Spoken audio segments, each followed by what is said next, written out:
Well, folks, it looks like the saying of money talks is actually a thing because in this case, money talks and Nvidia is walking straight to Intel. Let's get into this. Hey everyone, it's about Locked bringing in some more tech news. Hope you're having an awesome day.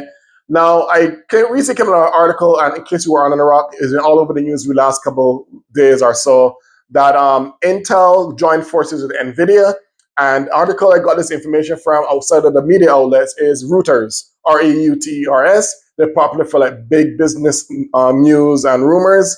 But in this case, it's not a rumor, it's actually a thing that actually got the process started. Nvidia is buying $5 billion worth of shares from Intel and kind of like joining forces to combine Nvidia's technology with Intel's x86 clout, so to speak, because x86 being a very staple on consumer desktops and the business market for x86 operating system platforms. And on the other end, AMD has x64, not x86. They have rights to x64 versus Intel having x86 actually hand in that. Intel also has some shares, not shares, but hands in PCIe and other technologies that they have like some part in. Bottom line is they had a big staple, and x86 is one of the biggest staples they had for eons now when it comes to the consumer desktop.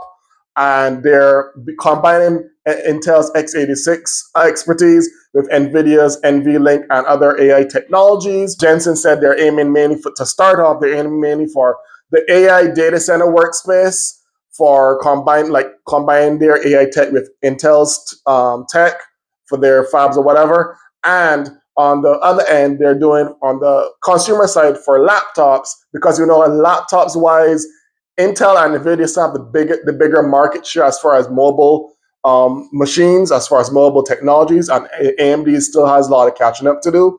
But AMD does have the CPU space and has a lot of the market share for the data center now with their EPYC lineup, etc. So those are two things that Jensen mentioned that he's aiming for. He briefly mentioned some other stuff as well in the article. They mentioned some other things, other reasons behind or motives behind them combining with Intel. And one of them is being trying to create a new roadmap for a new breed of chip. So like a new breed of integrated graphic chip, so to speak. So they're combining the integrated graphics for Intel, not for Intel, integrated graphics for 50 series in Nvidia for RTX, and they're combining Intel's x86 platform to kind of take the market by starting for the mobile market for laptops and whatnot.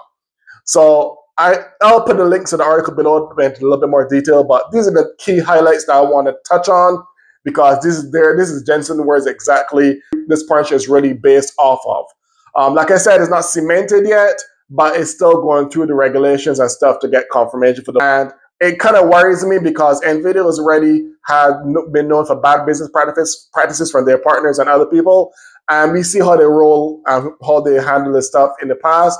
And I'm worried because I'm hoping this was like a desperate act by Intel, and this was already, according to them, they already were planning this for a while with Nvidia. But I think on the back end, they probably were somewhat getting desperate because they just lay off a lot of people, including their CEO for the Xeon division. So they may lose a lot of important people, lose a lot of market share Intel-wise. And I really hope that this is just one their desperate attempt.